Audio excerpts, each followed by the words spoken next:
Bull and Bear Show, Season 2, Episode 12. And I'm here with my co-hosts, Nash Cowboy and King Earl. How you gentlemen doing today? I'm doing fairly well. Can't complain. It's a beautiful day. How about yourself, Nash? So, taking every day as it comes.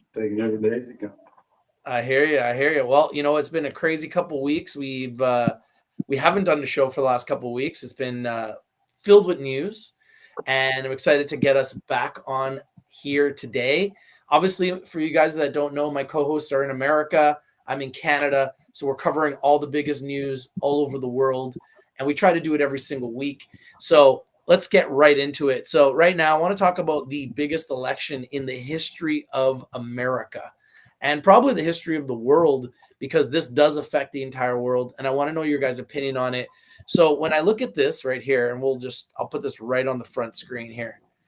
These are the potential odds of winning for Trump and Harris. And Trump has gone up to 55%, and Harris has gone down to 44% based on Polymarket, which is the live betting markets. So they've got Trump leading by a large margin right now. And I want to know your guys' opinion. And we'll start with you, Earl. Do you think Trump is going to win this election? Well, Jim Cramer actually came out and predicted that Kamala Harris is going to win. So I definitely think Trump's going to win. Just from that alone, I mean, that's all the, ritualistic ideas that I need. But, it's something whenever they show the Democrats that they're down because they actually have something to fight for and a reason to show up to the polls. And so generally when you're polling lower in the numbers, it kind of gives everybody a reason or a push to actually go out and vote. So, it kind of helps in a way, but, when you have such a shit-tastic candidate as, caught you lying hairy ass, it's who the hell? They did have a great commercial the other day, though, for men voting for Kamala, and I think that was the best one yet. And, the only one I could agree with to a point, but there's nothing, that she has to say of anything. You got people dying from FEMA, and she's over sitting on Call Me Daddy or fucking whatever's podcast, the number 2 podcast in the fucking world right now, and she's over there talking to some fucking feminazi about, what she sees as far as gay rights or women's choice or whatever asinine bullshit that was spewing out of her mind, because you can't make sense of half of it. But there's actual real world scenarios going on and situations that she could have 2 cares less for. And there's a reason why she doesn't care about the FEMA stuff, too often much, because it fights for immigration. $1 billion of FEMA used towards immigration. And then secondarily, a little tidbit of news is that her husband owns the mineral rights to a lithium hard rock mine in the area that was affected by the floods and is currently being cleared out. And that is also owned by BlackRock. So if you're looking at geological fucking weather service moving of earthquakes and tornadoes and hurricanes into an area such as what's being claimed by Alex Jones, it would make sense that they'd want to be doing this. Meanwhile, while Wyoming is on fire, one of the second largest lithium mines in America and other rich, rare minerals and materials, or metals, shall we say. But nobody's talking about Wyoming being on fire right now. It's all about the flood. Look this way, don't look that way. But, it's the same thing that's going on. And it's just crazy. Crazy. Well, the election is November 5th. It's October 13th. So we're like 3 weeks away. And it was weird. It was like there was a huge buildup. And now we're 3 weeks away. And it's almost like it's gone a little quiet. It's weird. What do you think about this, Nash? Trump looking like he's leading in the polls Do you think Trump is going to win this election, Nash Cowboy? What do you think? Well, to me, polls are worthless as tits on a bowl. I mean, they don't really tell me much except for they were taken in certain areas.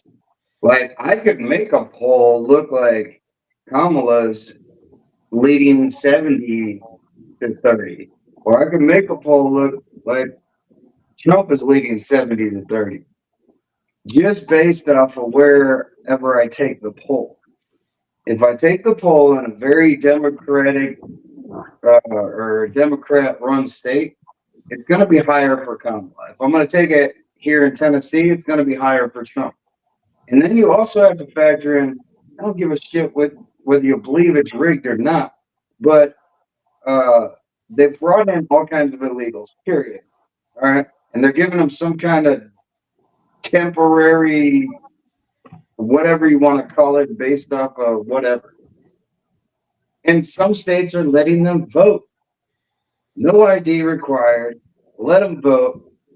If you factor in all that, I think Trump has a hard time winning. Do I think a legitimate election? Yeah, he's going to win by a landslide. But I do not believe it's legitimate, and I do believe he's going to have a hard time winning. Do you guys see Obama came out and said that black males are starting to kind of favor Trump? And he's like, I think that black males should vote for Kamala because she knows what it's like to be black. What does that have to do with the election? Like you're the former president and you're telling black males to vote Kamala just because she's black. And first of all, she's not even black. Yes, she's not black. So I just want to say all of us from the South know what it's like to be black. Okay. It's the weirdest thing I've ever seen. It's like, why are you telling people they should vote for her just because she's black? That has nothing to do with the election. Someone's color. Coming out and saying, oh, everyone that's white, vote for Trump because he's white. If someone said that, they would be like raked under the coals. But for some reason, Obama can say, hey, Kamala's black, vote for her. She's black. And everyone's okay with it. Like, it just doesn't make any sense to me. It shows me how that's because, really like brain dead. That's because he's the only one that can get away with it. To even make comments like that. He's the only one that can get away with it due to PC, though, because, I mean, he's saying what she's been wanting to say this entire time, what her campaign has been wanting to say this entire time, but she's not black enough to say it. Yeah. And that's the problem. When you don't have any policies that you're running on, you don't have any platform that you're running on besides the Democratic fucking platform or agenda, that's what you're going to be running into.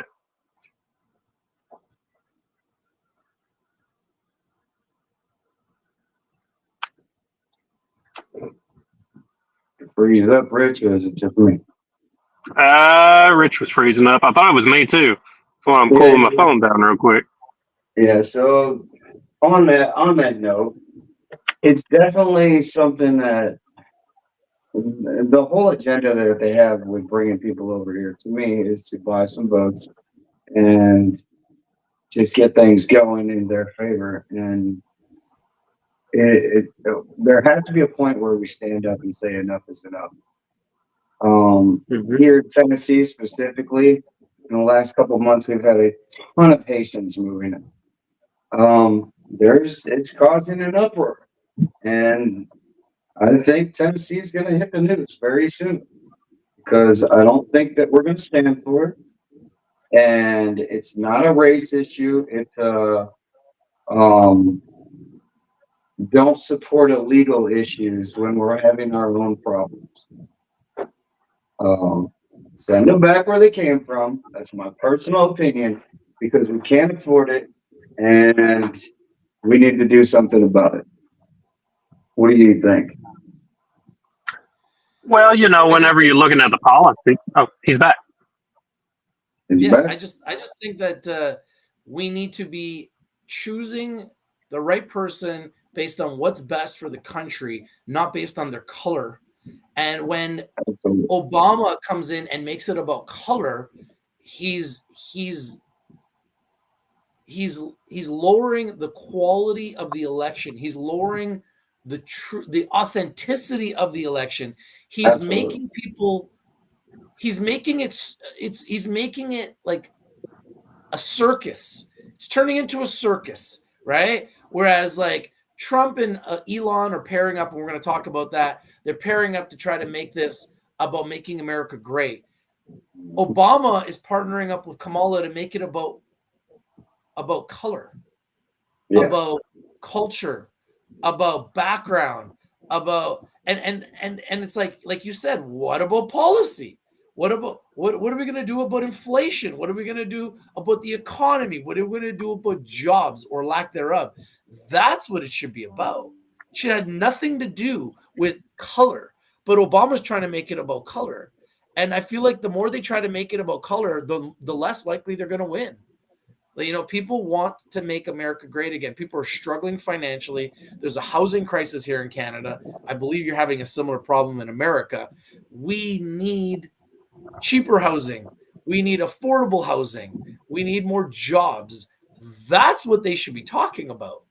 And not only that, but she, like you said, she ain't black. Obama wasn't either. If you want to get down to the nitty gritty, but it's you can't make something about color and just expect that to go very far. I don't know. Today's times are insane. In my opinion, the whole election process needs to be revamped and scrutinized massively. I just want to say, before we end the topic on that, when you have to literally kill your grandmother off of your family tree and plant somebody into your family tree that is actually African American black to claim that you are black, yet you were standing with your dead grandmother 4 years after she died, you know, it goes to show or prove a point that, you know, you're not what you're claiming to be. You're only playing to gender and race politics. And that's the only thing that you have to do. And, you know, I don't know about you, but I would rather stand with my actual family when I accomplish what I set out to do versus killing them off to win a race or a political race, you know. And it's just crazy the extent that they're willing to go to. And it just goes to show that her fabrics of moral or morality are so completely broken that, you know, they need to be shoved up Obama's ass along with the fuck Joe Biden. You know, it just goes to prove that if, you know, he recommended Joe Biden and we did 4 years of that, why is anybody going to believe the rest of the asinine coming out of his mouth at this point? Well, yeah, I don't think anybody is. And that's why you can see that Trump is leading in the polls. And I believe he's going to continue to lead. And I think that unless he gets assassinated or they cheat, that Trump's going to win. I think you can see it in every time he's at a rally. The amount of people that are at the rallies is just growing. The amount of momentum he's gaining is just incredible. And let's talk about this. Him and Elon Musk. Elon Musk has been now endorsing Trump. And Trump has come out and said that Elon Musk is donating $45 million a month to his campaign. Elon Musk doesn't even mention it to Trump. He doesn't talk to anyone about it. He isn't boasting about it. He isn't trying to get anything out of it. He's just trying to help Trump win because he truly believes that that gives America the best chance to be successful. He has zero confidence in Kamala Harris, similar to us. I don't think any of us have any confidence in Kamala Harris. And this is one of the richest, if not the richest man in the world, one of the most brilliant men in the world, one of the best innovators in the world, and one of the smartest men in the world. So you have to listen to what Elon says. He also has 200 million followers on X. So when you've got 200 million followers on X and you're on Trump's side, that has to be scaring Kamala and Obama and the Democrats because they realize this is a man that has a major reach. So do you guys think that Elon Musk endorsing Trump is going to help Trump win this election? 1,000%. 1000% is going to help assist in it. Now, I do wish that Elon was a better talker, especially for politics, because he stood up the other day during the rally in Butler, Pennsylvania, and I would have loved to have heard something a little bit better than what he said. I mean, he was literally on stage for maybe 3-4 minutes, and he said the same thing pretty much over and over just to try to drive it in. But I just wish that he would have had a more heartfelt reasoning for his speech, and then maybe a brighter look at the future rather than just his concerns about people not being registered to vote. I think that would have spoke more volume and would have got Trump a heck of a lot more of publicity. And, you know, you have Mark Cuban coming out and saying that advertisers that are associated with X don't want an unscripted, non-exploitive platform. And last I heard, Elon said, quote unquote, "You can go fuck yourself." So, you know, something like that for all of us, I want to just say degenerates, to actually fit into, you know, a little bit more of a heartfelt situation of what's going on. Because when he talks about space and he talks about AI, you can hear, and when he talks about money, right, and the payment systems that we actually have, you know, he talks about it from the heart and from the brain where he knows about it. But politics, that's, you know, he's a smart man and it's not that complicated for politics. But if he would have come at it from a different standpoint, as far as talking about the economic situation that we will be facing versus what we're currently in, and then into a brighter future if we're deregulated, especially with him being one of the largest electric car manufacturers, putting men in space. He just landed his 5th thruster rocket back from space, from the next stage here. And that happened last night, early this morning. So, you know, if he could just come out and talk about the future, everybody sees the future that Elon sees, you know, and he needs to talk about it more to the point that everybody else will continue to see it. And we'll be talking about that here in a minute. What do you think about this, Nash? You think Elon Musk helps Trump win this election? Yeah, I do think it'll give him a boost, per se. I think along the lines with what Earl said, Elon has never been a good speaker. He's just not. He's great at doing what he does, but he's not a great speaker. And, you know, God love him, but do I think it will help? Elon has a way of boosting things in a way that no other does in certain areas, and I believe that it will definitely help him in the long run. Yeah, I agree with you. Now, let's talk about what Elon does. And Elon's an innovator. He's probably the greatest innovator of ever, I guess. I mean, like, the guy is the guy behind Tesla, which changed the whole world of electric vehicles. He's now the guy behind SpaceX. He's the guy now behind X. He's Boring Company. And Neuralink, and there's so much that this man is getting his hands in. Now he's getting involved in government and politics. So I agree. Elon Musk is not a great speaker, but he's a genius. He's literally a genius. Yeah. He doesn't have to be always a little bit different, and he's different. He's neurotic. He's definitely not a speaker. He's definitely not, you know, like a podcast host. He's not that guy. He's just the guy that has a very, very interesting brain that knows how to build businesses and execute and make them successful and actually execute them to fruition. Now, let's speak on that. So this next project that he's working on, which I don't know how you guys feel about it, we'll talk about it, is he's got a robo-taxi. And it looks like this. He unveiled his robo-taxi. They're going to be coming out next year. And he's essentially saying that the future is, instead of you getting picked up by an Uber and it'll be a real driver. It'll be an autonomous driver. Essentially, there will be no driver. The car will drive itself. The other cool thing and the other cool feature with these robo taxis is that you can buy a robo taxi and you can add it to the fleet and make an income with the robo taxi. So I thought it was pretty cool. He's got the robo taxi and he's got like an SUV and a robo van that he's put together that he's launching, and it's pretty exciting. It looks like this is the robo van. So pretty cool. I want to know, what do you guys think? Would you guys jump in one of these? Do you guys trust it? You trust a machine to drive you around? Like, what happens if something malfunctions? What happens if something goes wrong? Yes, there's human error, but what about computer error? If a computer makes a mistake, you're probably going to die, right? I'd rather have a human driving my car. That's just me, but what do you guys think about this? Well, they already have them driving around Phoenix, Arizona out here. Not the Tesla ones, but a different company. And they have all the lights on top, the whoopee lights, all the cameras, all the sensors and everything. And they have to put those on there. But the great thing about the Teslas is they don't require all that crap, right? So it's going to be a sleeker design.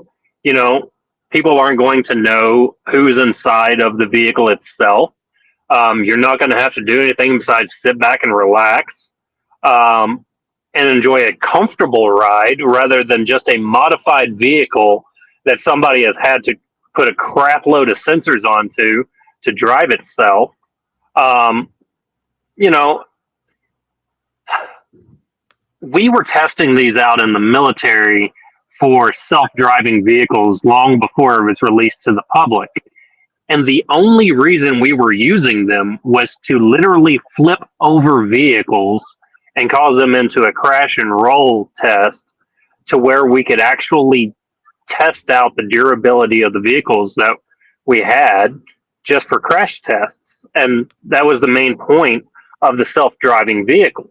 And then they started getting a little bit more incorporated with satellite technology, and you had to drive a route around, and then it would map that out.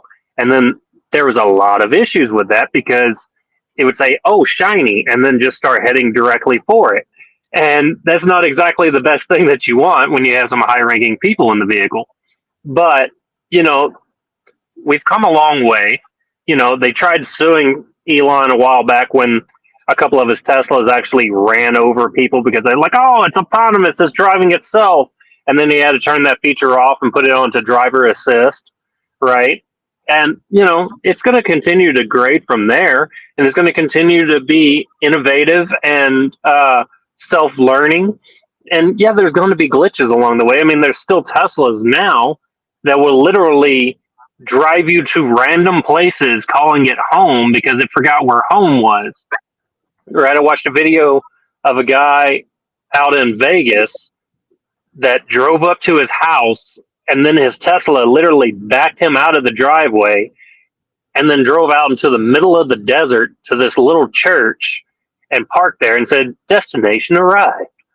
And, you know, it's just 2.5 hours not knowing where you're going. But, you know, it's just scary. A little thing. That's the thing. That's the scary thing. Like with a human, you'd be like, hey, where are you going, bud? You're going the wrong way. And then boom, he turns around. With the machine, what happens if the machine makes a mistake? What happens if the machine malfunctions? There's going to be problems. There's no doubt about it. I think there should be an emergency shutoff system, which he'll probably have in there, which is a button that your child can't touch, you know, or kick with their feet or something like that, that will cause the vehicle to shut off its local program. It's like sending a drone home, right? Whenever you have these drones on your phone and they're flying, you just hit go home and it will immediately just pull back to the exact point that it launched from and land.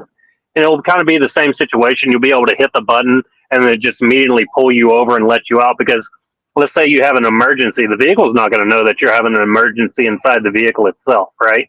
So he's going to have safety features built into it where it can actually allow for a driver assist, shall we say, or an emergency pull over and let out situation going on. Because, I mean, it'd be a safety feature failure, and then, you know, it'd just be asinine not to build in backups on backups.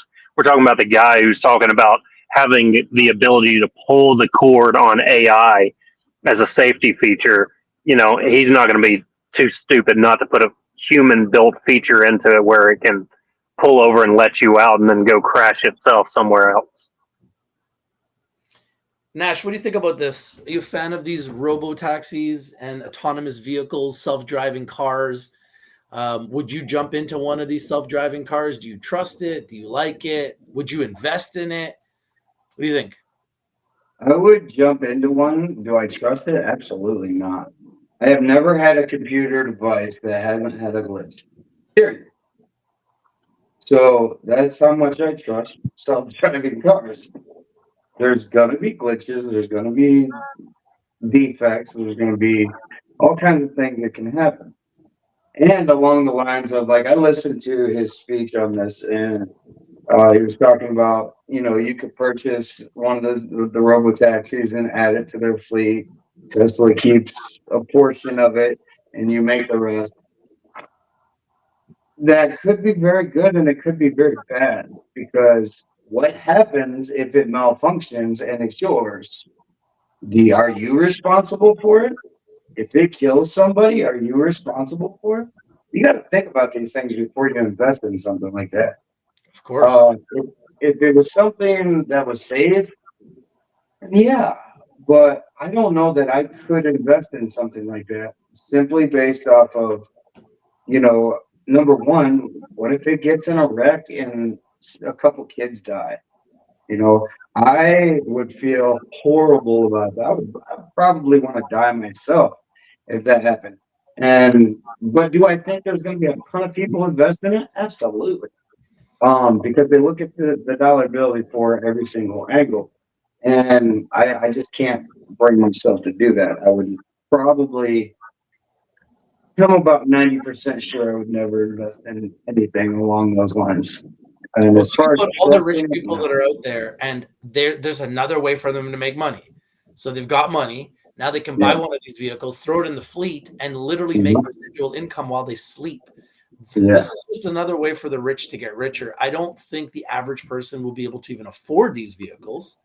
But I think he said that they're going to cost like 30 grand, something like that. I don't know if those numbers are correct, but I heard it could be. That'd be for the robot. That'd be the robot that costs 30 grand. That's the robot, and we'll get into the robot next. But yeah, so I'm not sure what they're going to cost, but it just seems like another one of the products because the Teslas are not cheap. So it just seems like another product where the rich will get richer because the rich have unlimited money. They can buy these self-driving cars and they can just sit back and collect literally while they're sleeping or while they're working or while they're chilling at home. They could be making money. Yeah, they have no conscience either. Yeah, so let's get into wait till they get the power bill. Let's get into these robots. So he also unveiled his new robot. Now, a weird thing was, even though he unveiled all these new products, his stock went down. So he's got this new robot that he's saying is going to change the world. Earl, what do you think about these robots? They're pretty. I want to know the lift capacity. Lift things, they can cook, they can do different things, move things around. They seem pretty smart and very sophisticated. What do you think? I want to know the lift capacity to it because I might buy one. Nice. Only due to the point that it can unload trucks for me. I could literally walk with it into the dock and unload and pallets, maybe potentially the whole pallet at one time, big ass boxes at one time. And I mean, people inside these companies are going to be doing the same thing if it has the same technology for the same capacity, because why do they need to hire somebody if they can get a robot to do it? Which, just goes into the point that, I want a robot first so I can start doing it, claiming it off as tax write-offs, and, maybe potentially get ahead of the curve where I can rent the robot out, much like he's doing on the Tesla, to unload other people's vehicles, and then I can just start a whole lumper service by myself for these trucks. Because the whole thing is, when we go into these manufacturing plants and things like that, we're having to pay a two-man crew $300 to $500 to unload a truck in like 20 minutes. Do you think those two people are being paid $300 to $500 for 1 hour of work? Hell to the no. No. And so if you can come out with something inventive per hour like this, you don't need to pay them even any, and the company just gets the full part of it, and they even have, conveyors where they pull them into the back of the trucks and unload it one box at a time into the conveyor and shoot it up the line. But, if you have something like this that can actually articulately do it and do it properly, and then you could potentially be running around like in the 70s and 80s, offering lumper services inside of manufacturing plants, then you have nothing but, a robot that you have to charge that will probably charge itself. I don't know the charge time and things like that, but you can make a killing. The same thing. And if we're only talking about $30,000 for an employee, that's half the cost of, the median U.S. income. So you can effectively buy two of them for the same price that you would pay one normal employee. And then the rest of it is just profit. Yeah, and they don't take lunches, they don't take breaks, they don't sleep, they don't get sick. So there's a lot of advantages, and I'm scared because this is the beginning, I believe, of the fourth industrial revolution. And Elon Musk. And I want to know if this thing can actually drive a Tesla. Well, I mean, it doesn't even need to. The Teslas will be driving themselves. But I want to know if it can. I'm sure these things are going to be able to do everything. And I'm worried because this is the start of the fourth industrial revolution. And of course, Tesla's in the front of it. This just makes Elon even richer, and it's going to make Tesla even more powerful of a company. But what happens? If you want to mine lithium, buy a robot. What happens to all of us when all these machines start taking all our jobs? I've already seen McDonald's that are fully robots cooking, robots delivering your food. There's no humans in this McDonald's. It's all robots. So it's just a matter of time now until like all those Uber drivers gone. It's going to be all robots, right? Autonomous vehicles. Laborers gone, all robots. Assembly line workers gone, all robots. Fast food gone, all robots. Bankers gone, all robots. Like, it's just a matter of time until all of our jobs are eliminated by robots. How is this a good thing for us? It's not a good thing for us. Pretty soon the machines are going to run the world and we're all just going to be their slaves, or we're going to be working to keep the machines working. That'll be our jobs. Our jobs will be to fix the machines, manage the machines, make sure the machines are working properly. It's going to be like we will supervise the robots to do the jobs that humans used to do. I mean, Nash Cowboy, what do you think about this? This is scary, isn't it? It is, in my opinion. It's definitely along the lines of replacing humans. But I also see what Earl's saying, it could definitely come in handy in a lot of circumstances. I mean, all the way back to the beginning of our country, we've had things that we've invented to make things easier for us. And it's just the next step in the next generation of what's coming. Just think if I could carry all them shingles up on the roof for you, Nash. Exactly. But at the same time, what if it accidentally pushes me off of a roof? Again, it is mechanical. It will have glitches. What if it hands up a sheet of metal to me and shoves it up really fast and it cuts my head off? There's a lot of risk that comes into play with stuff. Even like you said, unloading a truck. What if it throws a crate at you? There's gonna be glitches. So we have to be prepared for all of that. I don't know. I've never trusted machines, but at the same time, I could see where it would help.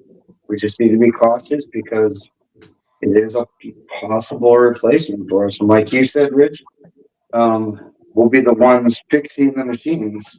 Well, that comes down to technical savviness. Y'all know there's no way I'm fixing any kind of computer. So is that going to separate us even more into gaps? Right now we have a rich gap and a poor gap, and it's growing drastically. Will that do even more? Is it gonna harm more than it's gonna do good? I don't know. Only time will tell. One thing's for sure, it's coming, and there's no stopping.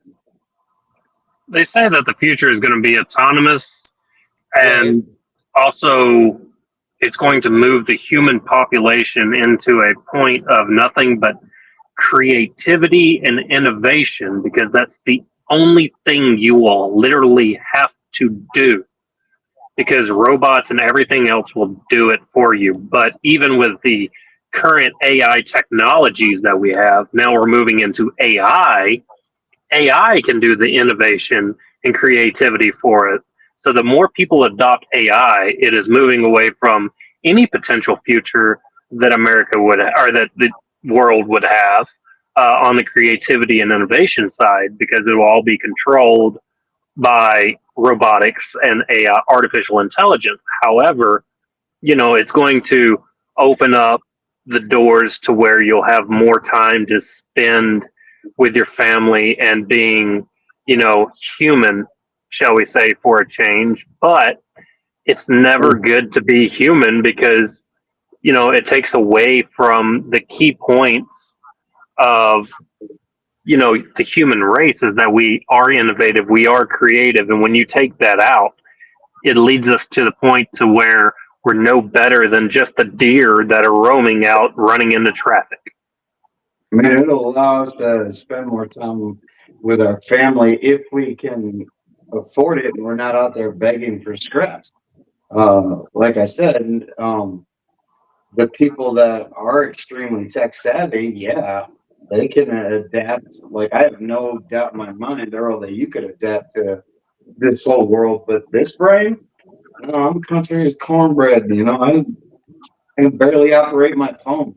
So, I'm lost like a woodpecker in a petrified forest when it comes to that stuff, and I don't think there is any adapting for me. I mean, And what they're going to do is they're just going to turn a two-factor authenticator on for you, where you can't get in. Exactly. So I don't know. I don't know what's going to happen, but it's way beyond my mental capacity. That's for sure. Let's get into this. I want to talk about this topic here. Give me 1 second. So Trump is coming out with his own coin on Tuesday. What do you think about that, Earl? I do want to say that the other day I interrupted Blaze, or came back and said that the Trumps do not officially have a coin yet. This is proof that they do have a coin. However, it's not a coin; it's a governance token for their platform. It will have no value. You have to be an accredited trader, registered with the government, and fully doxed, and have KYC to be able to buy this thing, and only to have the voting rights on the platform itself. That's not fucking a crypto coin. That's a governance token, and it only counts for your vote. So it is crap. You're not a fan. No. You're not a fan. Okay. Yeah. Nash Cowboy, what do you think? Yeah, to me, it's worthless. It's not anything that You guys won't buy a Trump coin? You don't think the Trump coin will do well? We can't buy it. We're not registered traders. Yeah, we're not accredited traders. You can't buy it. So who can buy it? Only the ultra wealthy, Wall Street, and them asshole hedge fund people. Registered accredited traders. Correct. That's it. Only institutions. And just to give them a vote in what's going on. It's not a crypto on the DeFi platform. Like we can buy. So to me, it's worthless. If it was something that I could buy, yeah, I'd be all in. It'd be something that would benefit me because I think it's gonna go through the roof. But this one has nothing to do with me. There's nothing that I can do to get it, and so it's out of my reach, out of my hands. It means absolutely nothing to me. As a matter of fact, I think it's a ridiculous idea. It's the exact opposite of what crypto is supposed to be. I'll just put it there. Yeah. Does nothing for the consumer. It's all about retail and industrial complex, and has nothing to do with crypto moving away from government and the financial sector moving away from government and big pharma and all these other people and letting them control your money. So if you operate and you invest into anything on this DeFi platform that they are creating, it is the same essentially as trading through your normal bank. It is garbage and it is shit.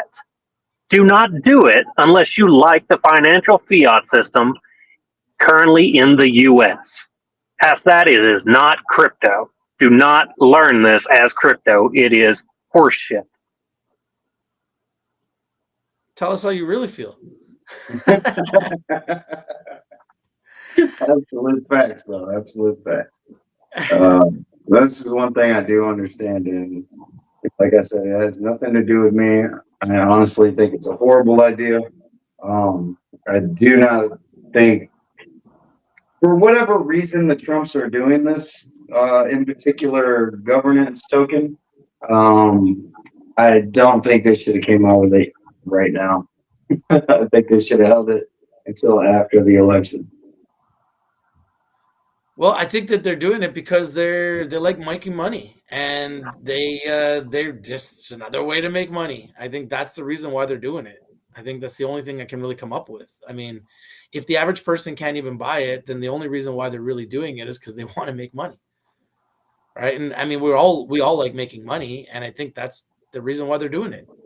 What other way to start an ETF without starting an ETF rather than create a platform, have all your industrial complex and your retailers actually invest into a governance token, giving them access to buy things on a DeFi platform, which will not be nothing at the end except for stable coins, USDC, and Bitcoin and Ethereum. And then you're essentially running your own ETF platform because they're not going to have a wallet connected to it. It's going to only be on the fucking Trump World Liberty Exchange at this point.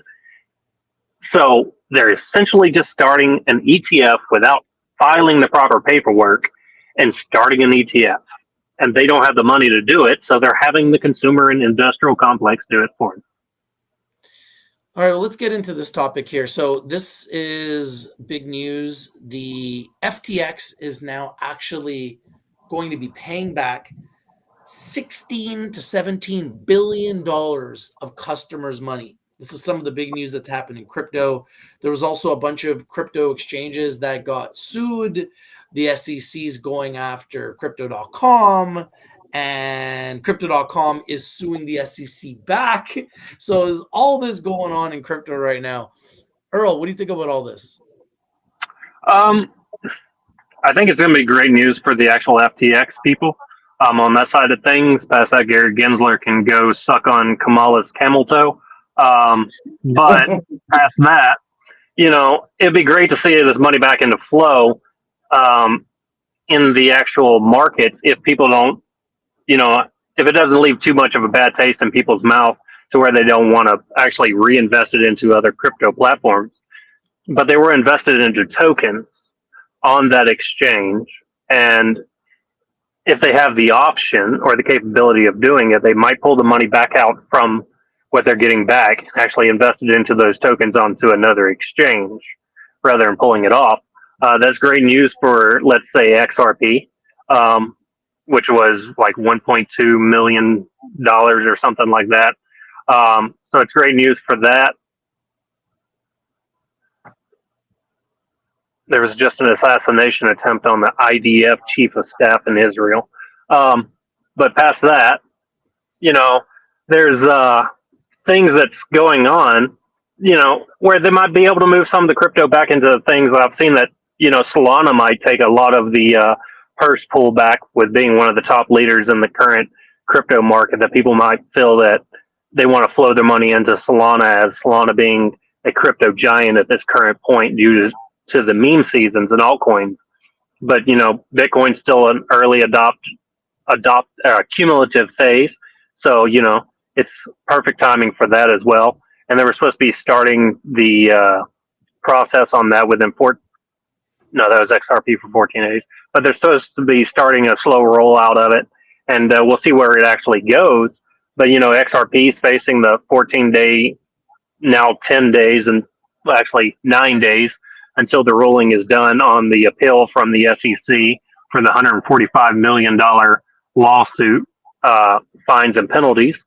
So we'll see where that goes. But it's always good news when people can get their money back. But why is FTX still up and running, and why can't we actually invest into their platform itself? Because the token's still up and operating and trading, and they already put a guy over the charge of it. Why didn't he take over the exchange and reopen it back up? If it was real serious that they was going to make their money back, why wouldn't they be doing that? I guess because it's already gone too far and he's already in jail. So now it's the new guy that took over. I mean, probably because there's just too many people, too much bad blood, and too many people lost money. So there's probably just too difficult to get it started up again. But I mean, it's a good question, and we'll see what happens there. Nash Cowboy, what do you think about this? FTX paying people back. We know people like Chris that have lost, big money there. Hopefully he gets his money back. But he believes he won't. He believes that the big investors will get, people with millions will probably get paid back first. Institutions, bigger banks, bigger companies that were invested in FTX will probably get paid back, as opposed to the small people that have like $100,000 or $50,000 or a couple $100,000. That remains to be seen, but hopefully he does get his money back, and hopefully everybody gets paid back. What do you think about this, Nash? Well, I was just looking into something. I just now looked this up, so I have to clarify it. But I was looking into what they're going to pay back. It looks like $14 billion. And then I just did a quick Google search and to find out how much was actually lost from the customers. And from what I could tell, it was only $8 billion. So either the assets had just gained that much and everybody will get it back, because if they're selling 14 billion and only 8 billion was lost, then there's a lot of extra money there. So I don't know. Hopefully everybody gets their money back. I mean, hopefully it doesn't go into some government pocket. Hopefully it goes to the people who lost their money. That's what it should. Or are they going to go based off of coins, amounts? And if it's just based off of, like, let's say I had 5 Bitcoin and they're going to return 5 Bitcoin, no matter what the price is, then yeah, I do think it will be the ultra wealthy that end up getting paid back and the little man doesn't. I don't know. Usually how it works, unfortunately. Yeah. So hopefully everybody at least gets their investment back in. I mean, we've all lost on investments, and it's not very fun. And hopefully just keep going and make it all back. I mean, all right, let's get into this. So we've got 12 minutes left before we say goodbye. We've been live for 48 minutes. We've got a couple more topics, but I want to talk about Bitcoin, your prediction. So I've predicted for a while that this big Bitcoin bull market would start in October. It's October 13th. It hasn't really started yet, but Bitcoin has a way of going crazy in a short period of time. So I still believe, and I'm going to make my prediction public, and I've done this on my show, which I do every day, that I believe Bitcoin will hit all-time highs of 75,000, 80,000 this month. I always believed it would be in the second half of October, which we're like 2 days away from. So hopefully my prediction comes true and Bitcoin starts to go parabolic. But obviously we're sitting at 62 and it hasn't really gone parabolic yet. So I want to know your guys' predictions. You can see my circle. That was what happened during the last Bitcoin bull market. On my screen here, you can see how it exploded. It went green for like 6 months in a row from October of 2020 all the way till April, 6-7 months in a row, April of 2021. It went parabolic and Bitcoin went from $9,000 to over $60,000. So we are in October of 2024 in a Bitcoin halving year at the exact same time that Bitcoin went parabolic last cycle. We are in the beginning of the next bull market, which I believe will last until about March or April of 2025. Now, Earl has predicted that it won't start until December, which right now looks like you could be right. I predicted it would start in October. Nash kind of was thinking October, November. So I want to know your guys' opinion. Where do you think Bitcoin goes for now? Do you still believe it starts in December? Do you think it starts earlier? Do you think that we are looking healthy right now? What's your opinion on this, Earl? Where do you think we go from here? It's not financial advice for what I'm about to give, but if you don't have your money in the markets by the 21st of this month, you have missed out on the lot. So that's when you believe it's going to start to run. I believe that's when it's going to start to move in the upward direction. We're not going to be in the full bull market really until December because we'll have the elections coming around, current crap, macro strategies going on. But, you know, if you don't have your money in by the 21st, that's what I would say. Because we have the new CPI numbers coming in on the 21st. Yes. And if you don't have your money in by then, you've screwed the pooch. Because it's either going to go up or it's going to go down by then. And we're currently melting up. Now we have to break the $66,000 mark before a retracement. Currently, we're down 0.8% on the 24-hour, but we're still not back up to where we was for the 7-day. But, you know, we're currently trending upward from a bounce back, but that does not mean that the elites that are invested are not just slowly trying to get you thinking that the money is going to go up and then flash crash and sell on you to make money. Because ETFs are finally back today. It is finally back to where they are in the positive, right?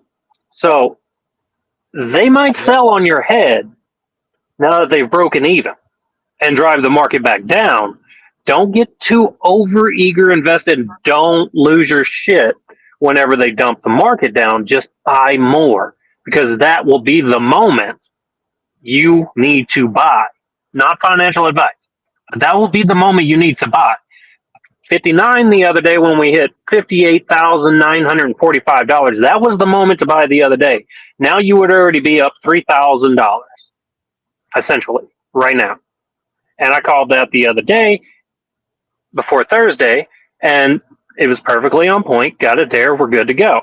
Now, I'm telling you, there might be an actual flash crash due to the ETF people actually getting their money back, but we might just slowly melt back up to 66 and then break that support level or resistance level, and then it's just game on by the 21st. But we have to wait for those CPI numbers to come in. And inflation numbers are starting to go back up, so that's kind of scary. So I have a feeling the CPI numbers are not going to be that good. Nash Cowboy, what do you think? Where do you think we go from here? I think it's going to start moving up at the end of this month, just like I said before, into November. I see where Earl is coming from on the whole it being prolonged a little bit. I totally get that point of view. However, I'm still thinking the end of this month into November, we should see a significant move. You know, on a yearly, we went from like what, 27,000 up to what are we at now? 62. 625. So Yeah, we had it's up quite a big move 130% in a year. over We the went next from year. 25 to 62, so we're up like 138% in a year. But like Earl was saying, you know, a lot of that is institutional money, and they position themselves into a place where they can manipulate the market, and there can be flash crashes based off of their movements, and that's their goal is to get people scared, so they'll sell, and then they buy it up. Their goal is to get as much of it as they can for as cheap as they can. So don't freak out. But like Earl said, you know, we're not financial advisors, but that is the time when you buy more if there is a flash crash. Same thing happened during COVID. There was what some people call a black swan event and a big crash, and that was a perfect buying opportunity. because it went right back up. And I have a Bitcoin in my hand. Full disclosure, I do own Bitcoin. It is my largest crypto holding. We're not telling you guys to buy crypto, okay? We're not telling you to buy Bitcoin. Investing is inherently very risky, and past performance is not always an indication of future results. However, I have been talking about investing in Bitcoin since 2017 when the price was 1,000. Today, the price is 62,000. So clearly, Bitcoin has done extremely well over the last 7 years, up 61 times in the last 7 years. Sorry to cut you off there, Nash, but we're running out of time. We only got 4 minutes left. I want to know what you guys want to think about gold. So just to make this clear, S&P 500 all-time highs. Bitcoin this year hit all-time highs. Gold is trading at all-time highs. Are you guys buying gold? Are you fans of gold? Do you even care? Earl? Well, while we only have 4 minutes, if you could pop up XAUT right there real quick, since we see this chart. If you could type in real quick, XAUT. XAUT? Uh-huh. Okay. XAUT.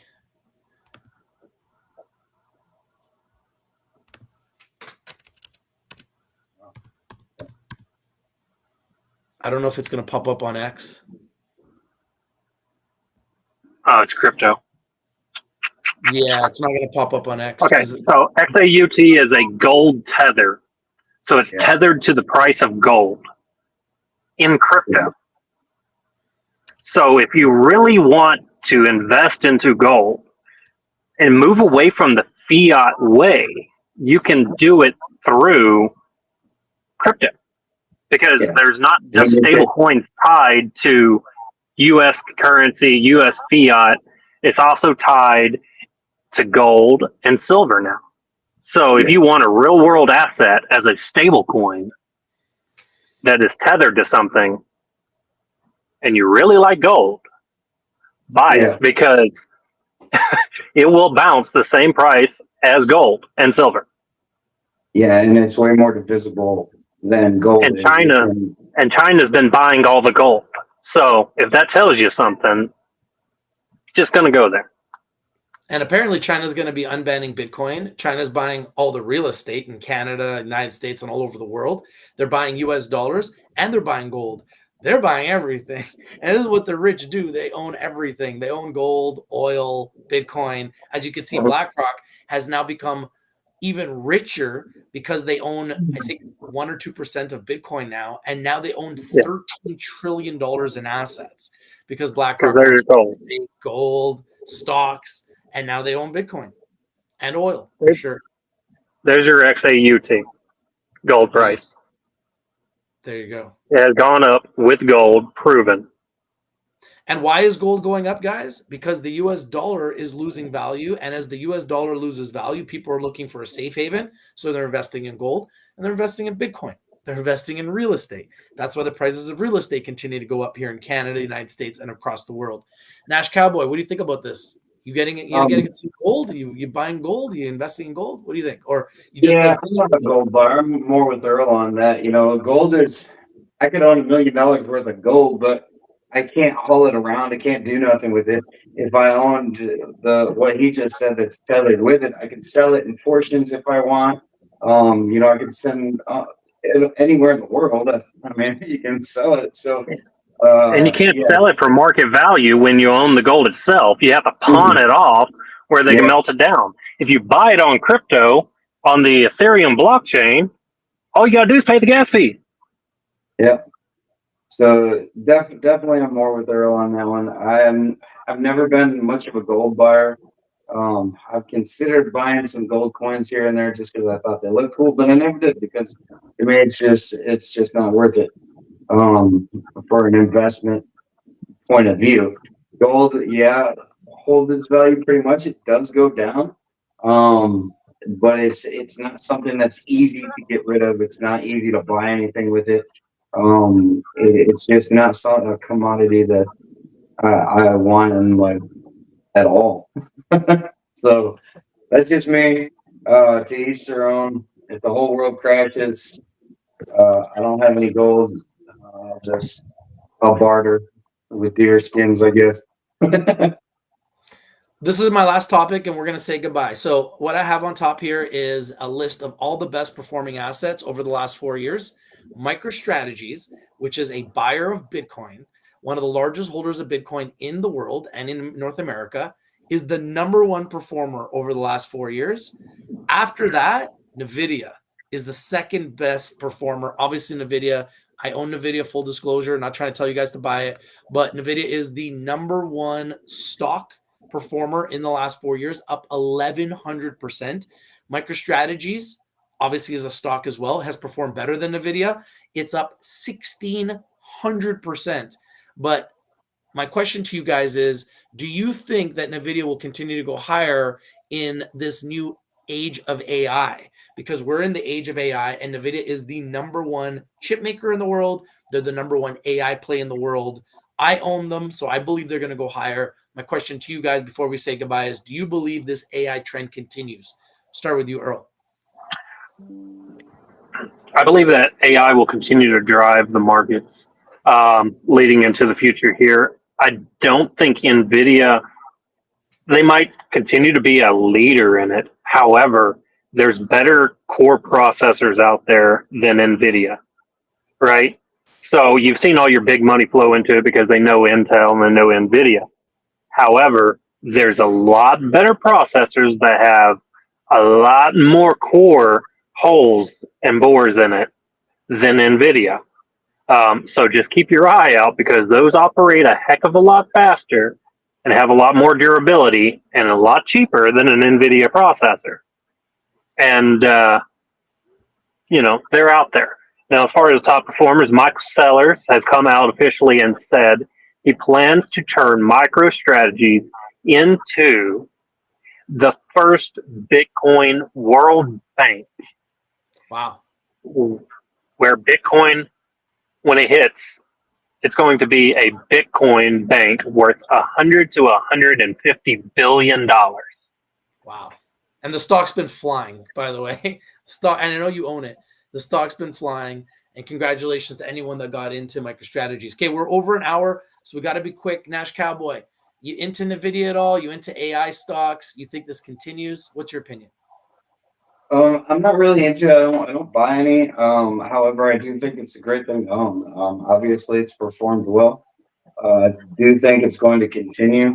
However, it's one of those marks that I think I've kind of missed for a while.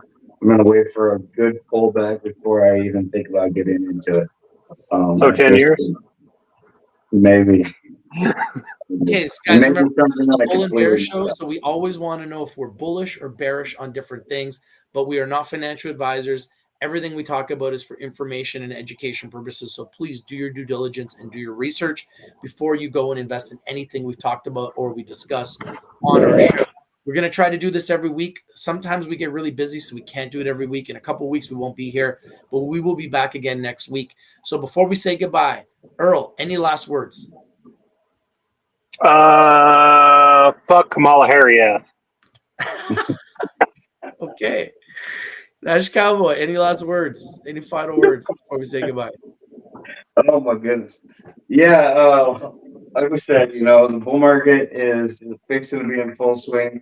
Grab the bull by the horns. Let's make as much as we can this cycle and just let's go. I mean, I'm ready. I'm down.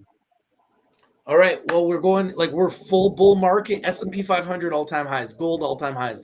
Bitcoin this year has hit all-time highs. So we're in an everything bull market. Obviously, this is the Bull and Bear Show, Season 2, Episode 12. I'm your host, Rich from Rich TV Live here in Canada. We've got Nash Cowboy in Tennessee. We've got Earl, who's all over the United States, but he's from Alabama. Thank you guys for joining me. We got North America covered here. We'll be back next week. Thank you guys for watching. If you're not winning, you're probably not watching. We bring in the winners, CEO interviews, breaking news, trending topics in the world of finance and just in the world in general. And we bring it to you first. Have yourselves a great day. Happy Thanksgiving to all of our friends and family in Canada. It's Thanksgiving this weekend, and we'll be back next week. Peace. Cheers.